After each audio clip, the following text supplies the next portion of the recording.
right, so going back to this, phoneme identity is rhyming words, okay, which is different than onset rhyme.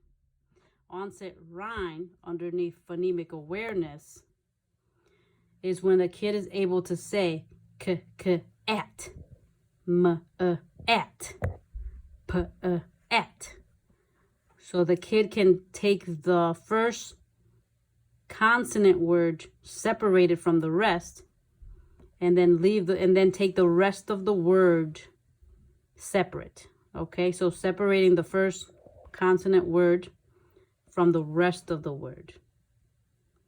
And that is onset rhyme, different from rhyming words.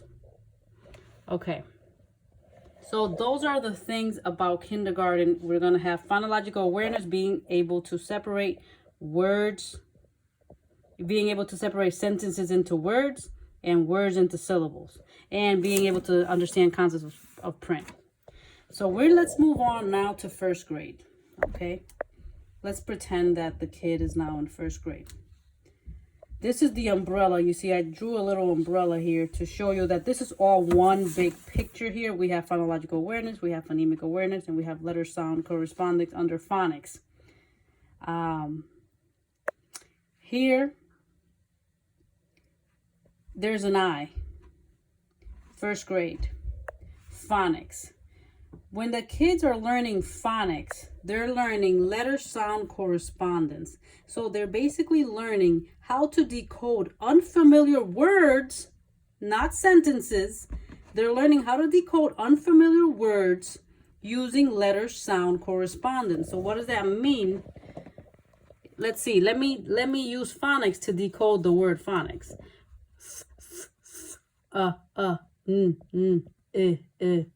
X. Phonics. So that is a skill I just showed you. The kid was able to decode the unfamiliar word, which was phonics, by using letter sound correspondence. You want to make sure you speak like that when you take this exam.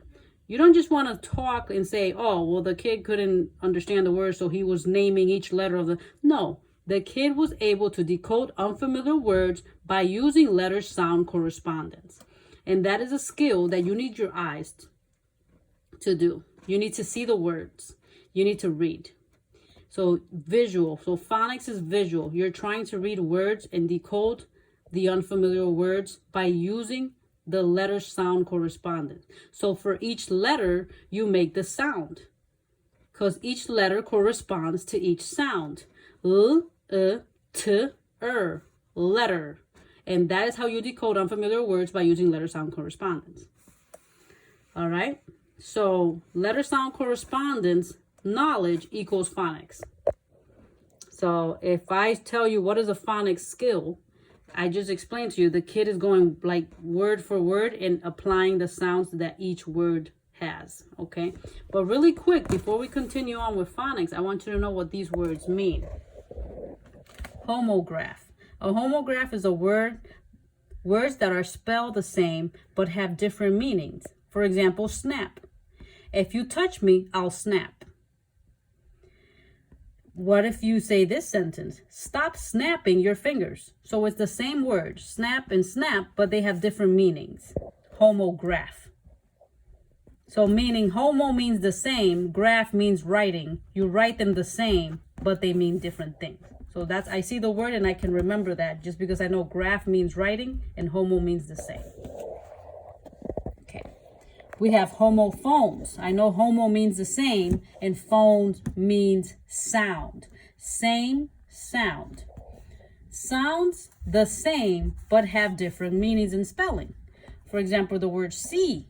You see me? Or see. S-E-A.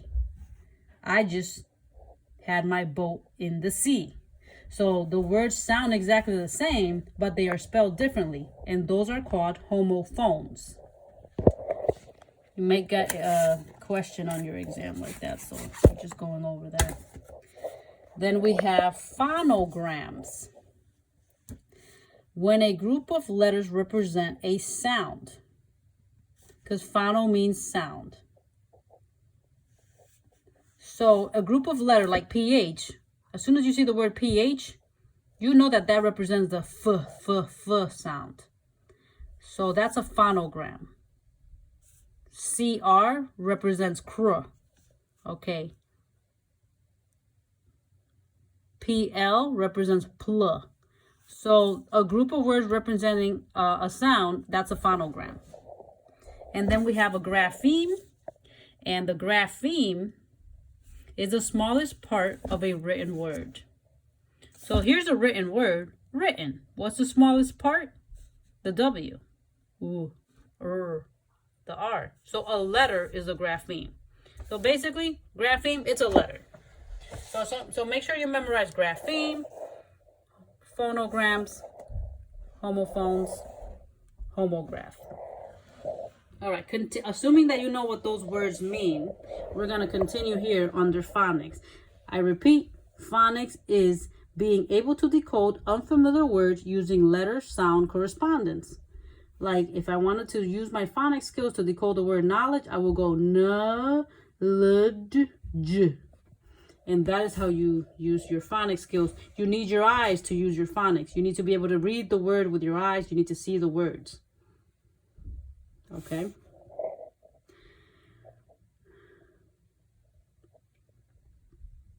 Phonograms. Okay, we went over this already. The alphabetic principles. That means the alphabetic principles are sounds that are represented by graphemes, letter parts, or phonogram. Like for example, under the alphabetic principle, you name it. You name the letter. It's A. That's the name of the letter. A. The kid gets an exit ticket because he understands that the name of the letter is A. Now you sound the letter. If it's a short A. And then you grapheme it, because remember, that's writing. And that's the kid writing the letter A. So you name the letter, you make the sound of the letter, and then you write the letter. So those are skills learned underneath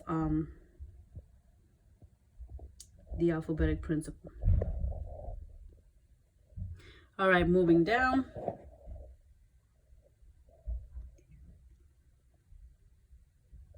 All right, so this is an example right here. A teacher shows the letter P on an index card. The student says, P. What kind of skill was that? Underneath the alphabetic principle. And this is the order of teaching words that you should read. First you teach them CVC words like cat, hat, mat. So first you teach those CVC. Those are the easiest things that you teach. Then you teach consonant blend. Then you teach consonant diff graphs. Then you teach closed vowels, short closed. And then you teach long open vowels. The last thing you can teach is diphthongs and vowel diff graphs, which we can go over later.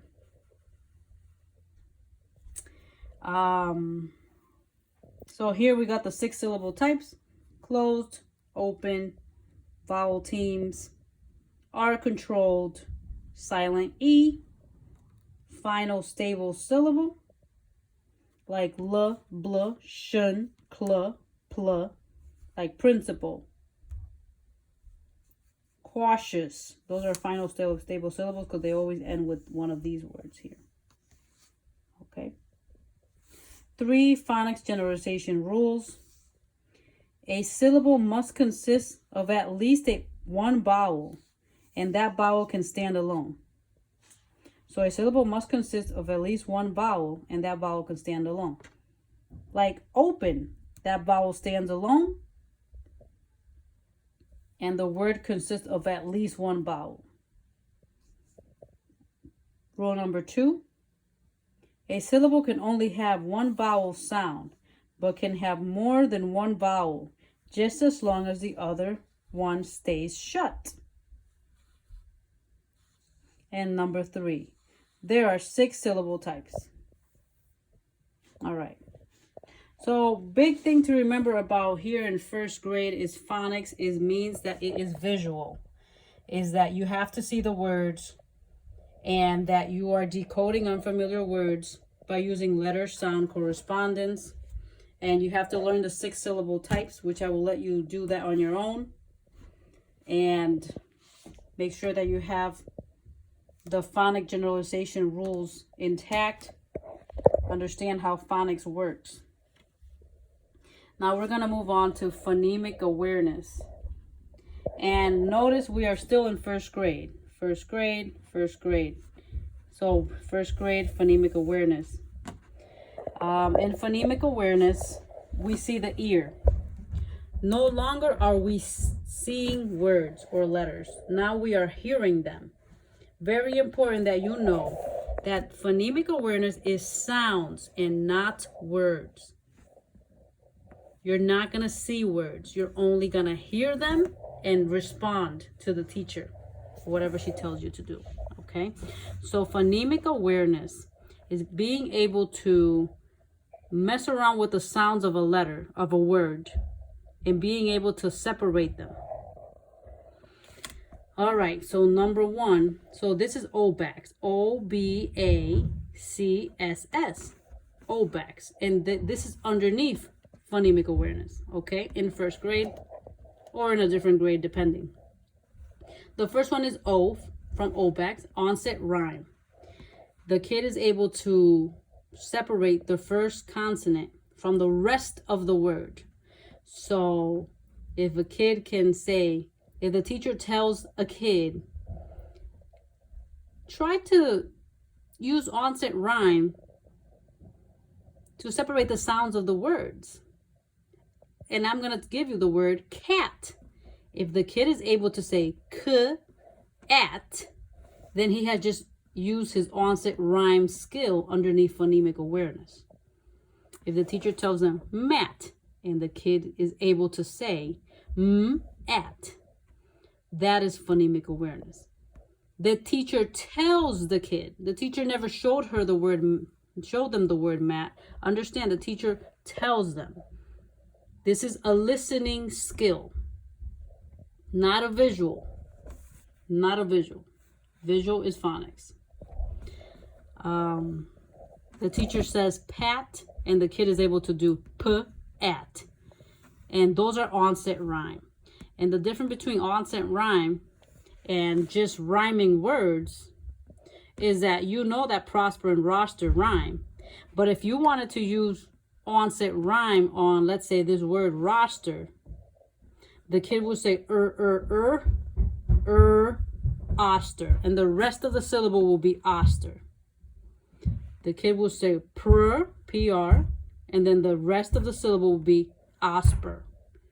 So you're only doing 2 syllables. You're basically, they're not even syllables actually. You're just separating the first consonant sound or blend from the rest of the word. That is onset rhyme. So what they're going to try to do on the exam is just trick you from differentiating onset rhyme and rhyming words. Okay, and you need to be able to understand that onset rhyme basically means you're taking the first sound of the word. Like, let's use the word awareness. If I want to use my onset rhyme skill, actually that's a very long word. Let's use another one. Let's use dog. So to use my onset rhyme skill, it will be duh and then og at the end. Duh, og, and that's onset rhyme.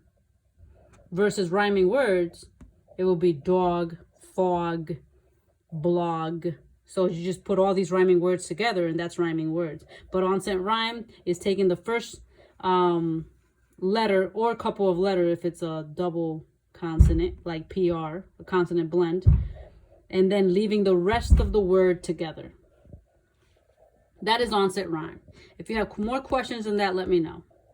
It's very important to let you differentiate between the two. Then the next one is B, blending. We are blending sounds. Phonemic means sounds. Being aware of sounds. That is what phonemic awareness is. Being aware of sounds, because phoneme is sound. So all this has to do with sound. okay? Versus phonics, you're looking at a letter with your eyes and you're making the sound with your mouth. But here you're just listening to the letter and you're able to separate or blend the sounds together. So phonemic blending would be the teacher tells the kid k, t, and the kid is able to blend them together and say, oh, that's cat. All right, that's blending. Phonemic approximation. The teacher asks the student, okay, which consonant word am I trying to have you identify here? Cat, cat, cat. So the kid is able to identify, okay, the word that I hear most strongly is k in the beginning. So that is approximation, being able to approximate that this is the consonant that she's trying to give me. Phoneme counting. Remember, phoneme counting. That means you're counting the sound of the word. So if the teacher says love, love, notice that the teacher said it. She did not write it on the board. She did not show him the word love. Nothing with print. Have that very clear on your head. She said it with her mouth. So the teacher said love. And the kid can say okay, that's 1. That's 2. And v, that's 3. Love has 3 sounds. 3 phonemes, okay? The E doesn't count because it's a silent E. Very tricky. Right now it seems very simple, but this gets very tricky on an exam. You really need to know what you're talking about. Phoneme counting, if it has a silent E, you do not hear the phoneme. So you cannot count it because this is counting sounds, not counting letters. Be very aware. So phoneme counting, love, it has 3 phonemes. L-O-V, V. And that's all you hear, love. You don't hear love, you just hear love. So that is phoneme counting. Phoneme segmenting means you're segmenting the words together. So, you're segmenting the words apart from each other. So the teacher says love, and the kid can say v. He can separate the sounds of the word love. That's segmenting, being able to separate the sounds of the word. And phoneme substitution means the kid is able to substitute the sound of the desired letter. For example, the teacher said Pat, and she told the kid, all right, I said Pat. Now I want you to replace the P sound with the C. What word do you hear now? And the kid is supposed to say cat. If the kid says cat, he has good phoneme substitution skills. Notice that this is in order. Substitution will be one of the hardest things that the kid can do. So if in the exam, the exam might ask you, what would you teach a kid first? And it would say blending, counting, substitution, or segmenting.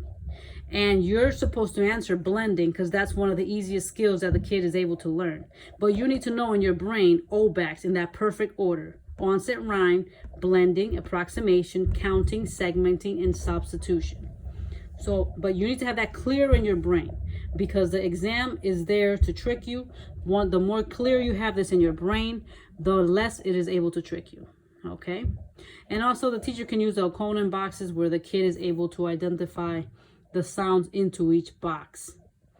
And this is a multi-sensory skill. It is metacognitive strategy. A metacognitive strategy means you're using multiple cognition levels, like hearing and touching the letters with your hands and things like that. Another thing you want to know about phonemic awareness and sight words is that they are memorized. And the reason that they're memorized is because they are not decodable. You cannot use your phonics skills to decode a sight word. they are irregular. So sight words are irregular, and each grade are assigned to particular sight words.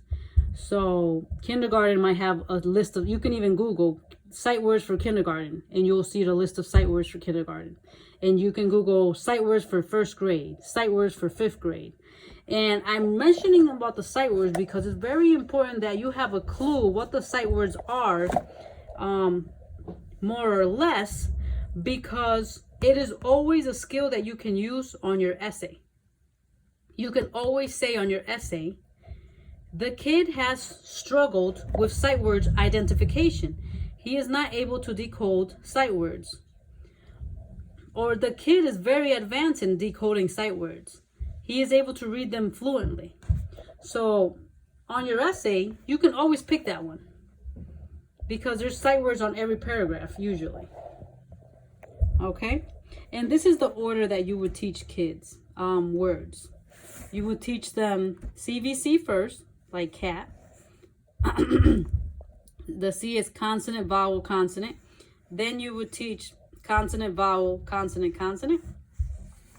Then you would teach, excuse me, consonant, vowel, vowel, consonant. And then consonant, vowel, consonant with a silent E, like love. Excuse me.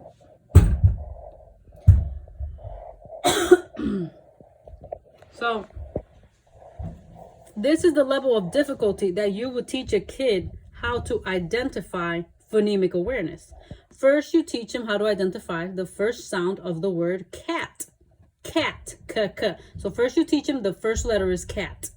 Then the next thing that you teach a kid is how to identify the last consonant sound, the T. Cat, cat. The last thing you want to teach him is how to identify the vowel in between, because vowels are open and closed and they have particular rules. Obviously, this one is a closed vowel because it's in between two consonants. So first thing you teach him is the first consonant, then the second consonant, and then the third thing you teach him is how to identify the vowel. Once you teach him that, then you teach him how to blend these sounds together. K, a, t. Cat. So you're basically using these skills here. And then for one of the last things you teach him, it will be like rainbow, like just, like a multisyllabic word, and how to make the sound r, n, b, o. So that will be one of the hardest things. So that's just the level of difficulty that you would teach on phonemic awareness. Big thing to know here. Phonemic awareness is hearing. Phonics is visual and being able to decode unfamiliar words using letter-sound correspondence. And then we have phonological awareness, being able to count syllables in a word or being able to count words in a sentence. That is phonological awareness. Excuse me. All right, so we're going to move on a little bit to comprehension. The thing with comprehension is there are two types of decoding. A kid can decode word for word as he's using his phonics skills. He can decode word for word, right? Using his phonics skill. Like, for example, if you see a kid going reading, that kid was just able to decode word for word. A kid that decodes word for word cannot comprehend the passage, because when you're reading a whole passage, to, Mr. Potato, you lose the ability to grasp what you're learning because you're too stuck decoding word for word. You must be able to decode for comprehension. And in order to decode for comprehension, you must have fluency. You must be able to decode a whole sentence. So fluency is the ability to read words continuously as in a flowing manner. Right. I mean, we know what fluency is. I'm going to read it to you in a way that just because this is the way I have it here for the exam. Fluency. words per minute. Recording, oh, this is not helping. Reading with accuracy, prosody, at a fast rate. So you must be able to read accurately with prosody and at a fast rate. Okay? You must have all these skills to have fluency. Then you have automaticity. That means being able to read automatically.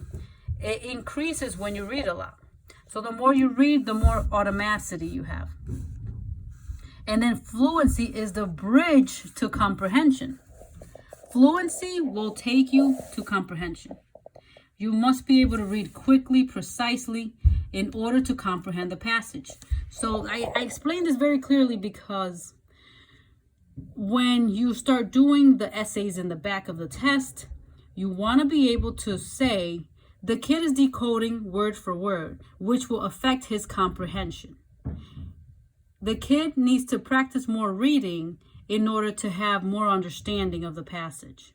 He needs to build his fluency because fluency is the bridge to comprehension. Okay? And the only way that you can build fluency is by having a good understanding of your vocabulary. Okay? So vocabulary is the same as word recognition. I recognize that word. I'm familiar with that word. If the kid doesn't recognize the word, then usually kids read over the words that they don't recognize. They just keep reading. So the more vocabulary that they have, the more word recognition that they have. Okay? So it's very important that you know, okay, these kids don't understand the words that they're reading. If a kid reads like this, vocabulary, word recognition,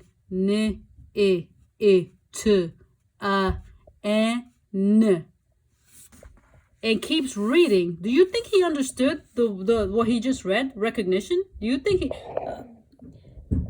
he did not understand what he just read? Because he was decoding word for word. He was still on the phonics level, and we need him to decode for comprehension. So, and that is something you must be able to explain on the essay. You must be able to say, since the student was decoding word for word, he was not able to build fluency, which fluency is the bridge to comprehension. So he was not able to comprehend the passage because he wasn't able to build fluency. So this is all a connection. Fluency, comprehension, and vocabulary, which is word recognition. We have principles of vocabulary instruction. A teacher she must allow time. She must provide repetition of practice. She must rehearse with the student.